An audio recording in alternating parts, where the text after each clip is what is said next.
Hello, Safa here. I'm going to run you through my bike that's taken me from San Sebastian to Barcelona via the Pyrenees. This is my Scott Addict RC Pro. It's my regular climbing bike, but I've strapped a tail fin aero pack on the back. And yeah, it's been a great bike. We've had a little issue with the wheels. I was supposed to be on some super lightweight Syncros wheels, but I'm on the Syncros RP 2.0s. Yeah, I think those fancy wheels I was supposed to be on are stuck somewhere in UPS's Spanish basement. So yeah, these RP 2.0s, I'm not even sure really what they are. They're not the lightest, greatest wheel set, but they've done the job. On the wheels, I've got a Schwalbe Pro 1 on the back that I was going to run tubeless, but I put a bottle tube in there waiting for the new wheels to arrive. And then I got a Schwalbe Logano 2 because I asked the bike shop just to put on the cheapest tire they could have. And then the wheels never came, so I just ran what was on there. And to be honest, I really haven't thought about them too much. Not the lightest, grippiest wheels in the world with that combo and the bottle tubes, but they've done the job, and just goes to show that so long as you've got wheels that roll and are round, you can get through the mountains and it's not too big of a deal. This bike, as it is without all the added gear, is on my channel already if you want to check out that bike check. The things I've changed on this is I've got a smaller chainring on here. Normally run a mid-compact 52-36. Right now I'm running a 52-34. Not recommended by Shimano to have that big of a gap, but it's been doing fine. You just got to be a little careful when doing the front derailleur shifts. And then on the back, I've also changed to a more climbing geared cassette. So I've got 11-34, the 12 speed. Super nice. I'm actually running those on all my bikes now, just to have that range. And yeah, Pro's Closet really helped me out. They got me the chain, the cassette, so really helpful to have them on board for this trip. All the little parts we needed, tires for other bikes, they provided. And then of course the big feature here that's helped me get through the mountains and bike pack, if you will. Some people say it's not true bike packing because we're staying in hotels, but it's been really fun to travel light. I've got the tail fin aero pack, and strapped on top of that is my filming backpack where I carry my gimbal, my GoPro and filters and things like that. Really easy to whip this thing on and off. It's also a super light pack, the tail fin, so every night we park the bikes, take our little bags off and take them into the room, and everything we need is in there. Now what I've got in here is a spare set of clothes, the ones I'm actually wearing, a spare kit just in case crash in one, and then I've also got these goofy lightweight shoes, and any other bits and bobs like toiletries and things like that go in there. So most people think of bike packing as something that's really slow and takes you a long time to get over the mountains. But for this trip, we really wanted to go light, take a racy bike, and still be able to smash down descents. So yeah, it's been super stable. Obviously a little bit different than normal, but we've had a lot of fun. We've shot a lot of great descending films. And climbing up the big cols, you know, it's a little slower than normal, but we still feel like we're, you know, having a good time and going pretty quick. I've also got this Post Carico frame bag here. In there I carry a raincoat so we can just whip that on quickly if it starts to rain. Weather's a bit unpredictable out here. And then I've got my GoPro on a little selfie pole, and that I whip out very easily on the go to, get some cool shots, and also do a bit of vlogging, which you've seen in the latest videos. And yeah, also the hammerhead as usual, but this time I've created all the routes ahead of time, loaded them on, so every morning we wake up, go to the day whatever we were on, load that up, and then we just follow the yellow carrots all the way. Really nice not to have to plan on the day or think where we're going. We just follow the line. Also get to see the elevation coming up and kind of know how far and how much climbing there is to go. So it's been nice mentally to have that information available. And it's been full speed all the way from one side of Spain to the other. I encourage you to try it if you haven't. It's a really good way to see the countryside and have a good time with your friends.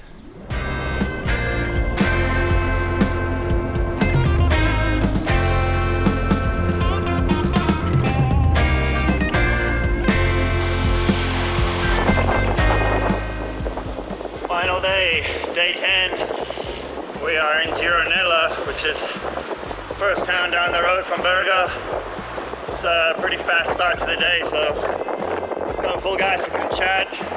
But yeah, we've got a 100k straight line to Barcelona, but we're gonna duck into the hills again, try to stay off the main road. It's coming to an end, man. It's been fantastic, so let's see what this day holds for us. I know it's going to be a little bit built up all the way as we're getting into the big city, so yeah, we've been kind of slowly getting busier and busier each of the last 2-3 days. And this is the busiest one, but I'm sure we're going to find some good roads along the way. 125 k's to go and about 1,300 meters. Let's head to the ocean or the sea. Also, we may have a special guest popping in. Special guest number 2. Keep an eye out for him.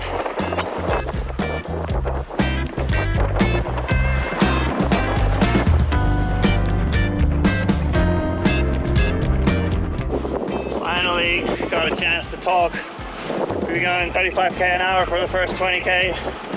All aboard the Dawson Express. Time to go again.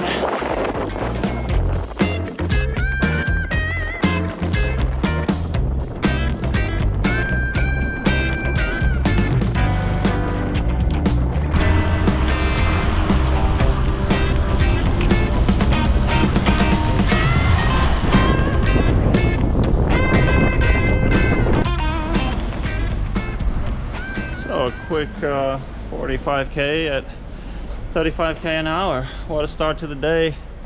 Lots of riding around freeways, over, under, highways. But it was really a lot of fun because we just hammered. And the roads were twisty and it's fast, yeah. So starting an 18k climb now. Just grab some supplies before we head up.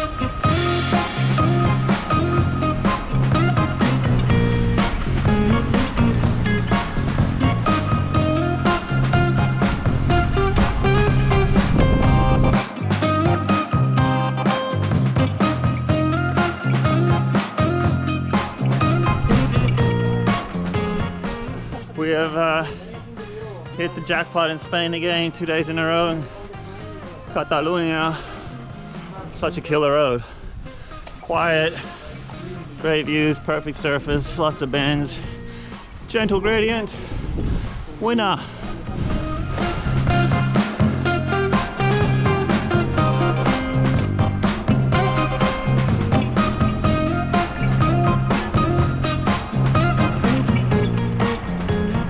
Alright, so we got a bunch of miles of cruising. Popped this upon Taylor without informing him, so these answers are very authentic and raw. Taylor, oh, let me preface this by saying no answer may be stage 6 Tourmalet. It's too easy. Oh. Taylor, what was your favorite memory of the trip so far? Let's see. The descent after the cold ass spin. That was a pretty amazing one. Climbing in the rain was pretty bleak, but we still had the tour fever, and then we hit that perfect descent, dry, into that little unknown town. That was pretty great, and then still really liked climbing the Col de Bisque. Right. Yeah, both times. Did that twice, different weather. Yeah.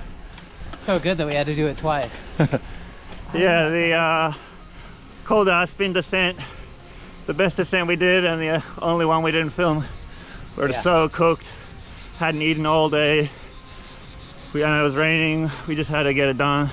Barely had any water. We had no idea it was going to be dry because the side we climbed was wet, so at least we'll have that one locked in our memories. Yeah, sorry. We didn't say anything either on the descent or really on the climb, and we all got to the bottom all smiling. Right. We're all like in the same mood after that one. Now let's talk about your equipment. What was one piece of gear that you think you couldn't have lived without? Obviously there's many, but what really made your life better? It's gonna sound plugged, but the tail fin was clutch. After the bike packing I've done before, just not having the bag swing, and then it's so much easier to lock this on, take it off, than the bags I've used in the past, so that probably made things a lot easier, I would say. Well, there goes my answer, because I know there's a sponsor, but it's really been a game changer. Yeah. What was one thing you brought that you barely used? Puffy jacket. I didn't use it the whole time. I remember Safa and I were talking about it. I'm like, I don't know if I should bring it. It doesn't weigh much. And be like, oh, you should definitely bring it. It's gonna be cold. Yeah, I mean, it was cold like one day, but it's been sitting at the bottom of my tail fin for the last 3 weeks. So, yeah. Well, at least it's the lightest thing on board. I get cold if it's under 20 degrees Celsius, so I've used mine a couple times. Yeah. Oh, and the switch. Definitely could not have done without the switch. Yeah. You guys, we're not exaggerating to say that Taylor spent about 20 hours on this trip, at least playing the switch. Yeah. So critical for him. And Safa and I have had some good daily Mario golf competitions. So yeah, we trade blows on the bike, and then we trade blows on the golf course after the riding.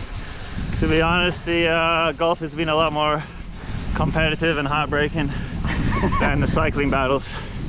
Mario Golf is our real challenge for us. Has anything disappointed you or wasn't up to expectations, or any warnings for other people doing this? Don't do this. Biggest disappointment, being a vegan in France. Huge disappointment.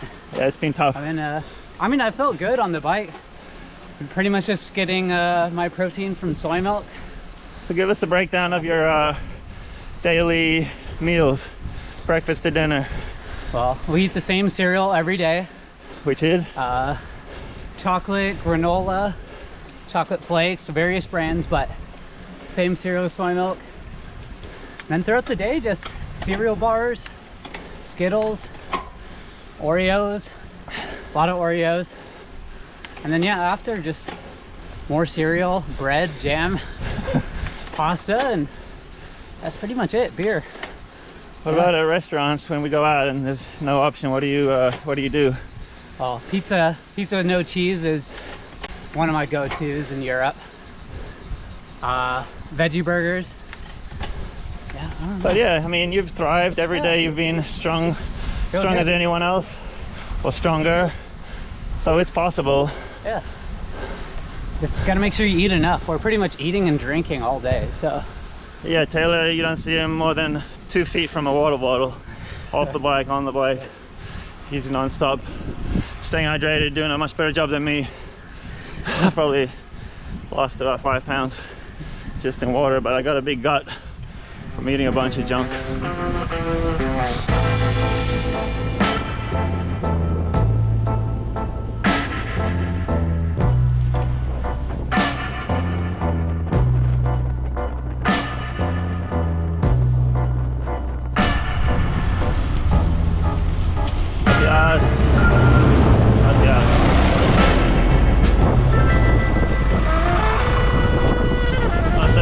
Coming. All right, we're back with some more hard-hitting journalism. This time, an exclusive with the man behind the camera, behind the edits, Alex Colorito. Whoa. All right, Al, give us your best memory of the last 3 weeks, excluding stage 6. Well, I probably have to kind of summarize it into a whole of the experience. Just really fun riding A to B for the first time ever. Just being in a new city every single day. You know, all the bike riding I've done, it's always starting in at the same spot, and what better way to ride A to B than through the Pyrenees? Different little French towns all along the way. Yeah. It was a really special trip. What was one bit of advice you'd give to people like us that had never done this before? Bit of gear or just advice that you have? Main advice would be pack extra food. Yeah, that's a good point. All the shops close at strange times or don't open at all. And when you're climbing big mountains, it's nice to have something to eat. I absolutely agree there. We were baffled by why some stores were just closed in the middle of the week, and then on a Sunday they were open. But pack more, eat more. Your favorite bit of gear, Alex? Favorite bit of gear? I think it goes without saying. Definitely the bike I'm riding. Woo. Like I said in my bike check video, this trip definitely would not have been possible without this thing. Trying to keep up with these guys for 10 days, carrying all this weight. It's yeah, thanks again to Scott for this bike. It really made the trip a possibility. Any bit of gear that you just kind of carried for no reason, or didn't you really need, wouldn't bring again? Besides the chest mount I made you bring? Besides the chest mount, the only thing I didn't really use was a puffy jacket. but definitely glad I brought it though, because the weather changes so fast in the mountains. It would have been very unfortunate to get caught out in some snow, and I wish I brought it. And it's a light thing, so actually it was kind of the padding for the drone and the bar bag, so it still had a purpose even though I never wore it. Anything you want to say to the people? This is your Oscar speech. The only thing I have to say is if you've ever thought about doing this, definitely would recommend. This has been probably my favorite place I've ever traveled to, and been around a little bit, so definitely a big thumbs up to Spain and France. And seeing it by bicycle through the Pyrenees is definitely the way that I would have that experience. What's your top speed of the whole trip, do you know? I think it was like 54.5 or 55 mile an hour. Not sure you're supposed to go that fast on this bike, but it held up. A mile per hour faster than whatever we did, right? Yeah, this thing definitely were some big old straightaways in this trip, and this bike really enjoyed those. So we haven't shown you too much behind the scenes. We've just kept it on the road since we have so much editing to do at night. You guys give us a breakdown of how our days look each day, what time we wake up and what we do for other people who want to do this. Well, we wake up every day at 8, which is maybe slightly later than I'd recommend, but I needed to sleep a little bit. And then we'd eat the same cereal every day, which was granola with dark chocolate. We eat for about an hour, as much as we can. Yeah. Try to be out the door at 9:30, which usually is closer to 10. And then ride our bikes. Stop and film a bunch. Yeah, we don't try to push it like just do 4 hours straight. Even if we're not filming, we stop, we get water, eat some snacks. And then when we ride, we kind of put the hammer down a little bit. We haven't been loaded up besides Alex. We've kept it light, so we push pretty quick on the riding bit, which is what we like to do. We're still fairly young, in good shape. Yeah. And then what, after? Shower rounds, wash the kit in the sink. The less glamorous part of the trip. Crucial. And eat and drink all day until bed. The hunt for food begins. Yeah. Taylor hits up the Google Maps. Grocery store hunting. Yeah. We find a restaurant that's open. We go there, it's closed. Yeah. Or they tell us to get lost. Yeah. But yeah, grocery stores have been our main source of safety and nutrition. Yeah, for sure. We made pasta a couple nights, but we try to eat out and see what like the local fare looks like. But it's often been a little disappointing. Alex, tell us about our favorite meal we've all had on the trip. We all know what it is. I think it was the little hotel in Fronsac? Yeah, Fronsac. Fronsac, France. It's a really rad little spot. It's all kind of vintage inside and looked like time hadn't touched it for 30 years. And inside were just the nicest people. And this guy made us a delicious meal. He gave us a room to stay in. Yeah, this guy with a ponytail and an earring. We thought he was just front desk. Turned out he was the ultimate chef. Had made like 50 desserts. Everything was amazing. I wish we had stayed in more small hotels, but trying to book them, the websites don't have booking and I don't have French, so I was a bit nervous of trying to reserve stuff with the language barrier and emails. But what we did get, the hotels were really nice. Both the hotels we stayed in France, they were really accommodating. Gave us extra food when I put on the puppy eyes. And the food was really good, so try to stay in French hotels in the countryside. They were great. All right, we've got to keep climbing. We're more than halfway to Barcelona.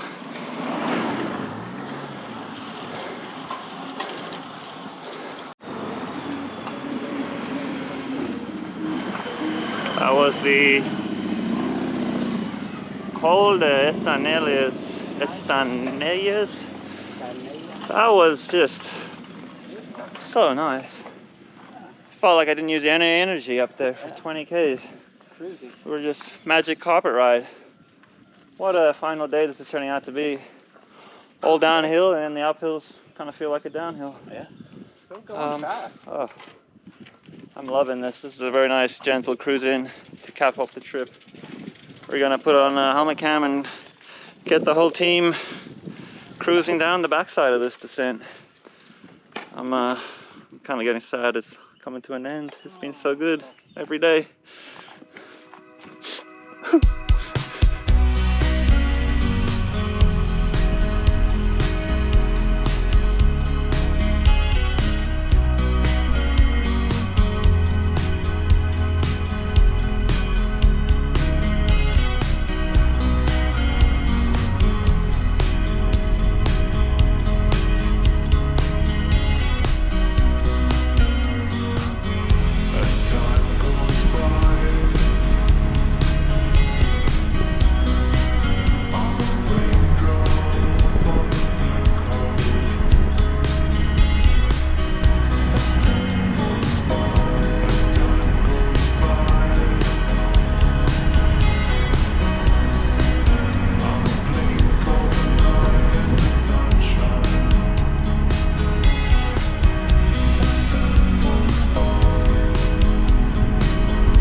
Long way from Saddle Peak, eh? Say hello to the people. Hello, people.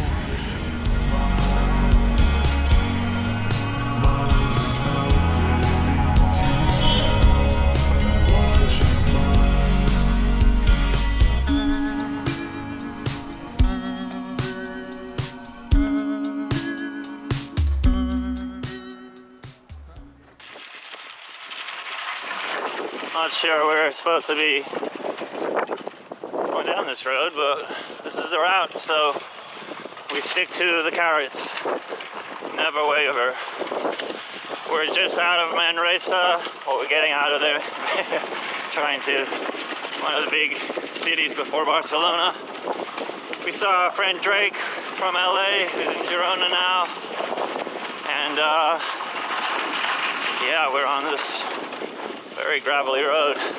Sat down for way too long in town, but good to see him. And now we're behind schedule, but getting ever closer.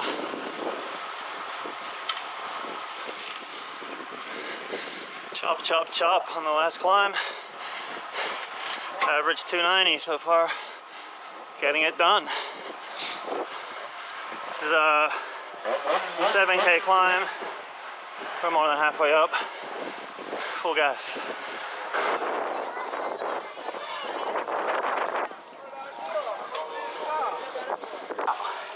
Look at that.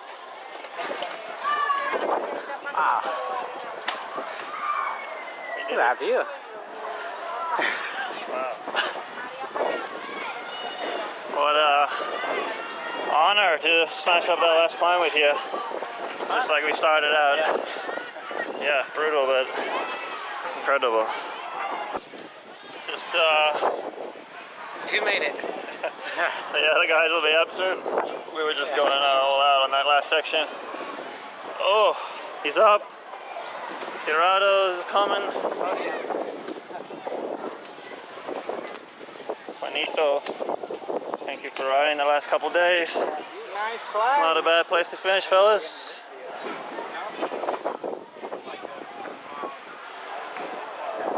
We're gonna sign off here.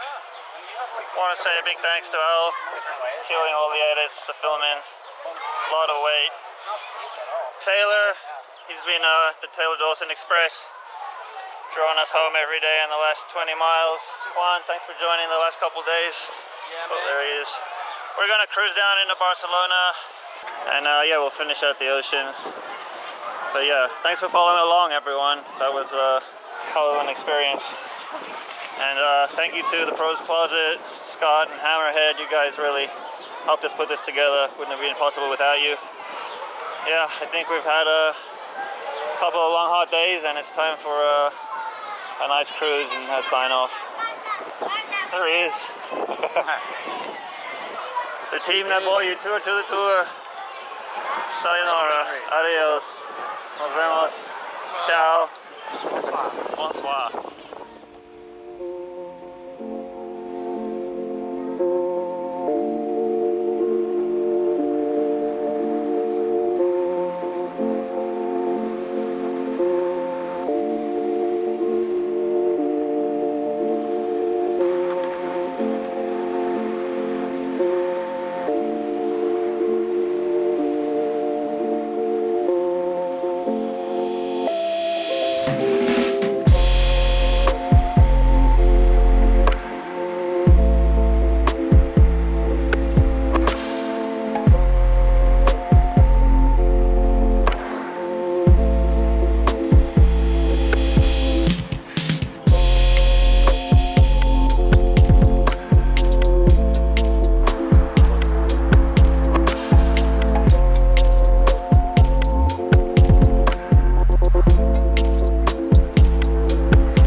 Hey, coast to coast, boys. Oh, that does look pretty damn good.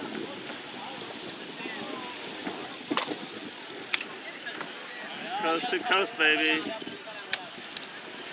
Was that about 5 times getting down, getting up? Now what do we do?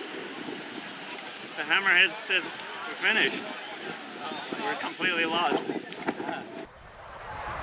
guess we go home now.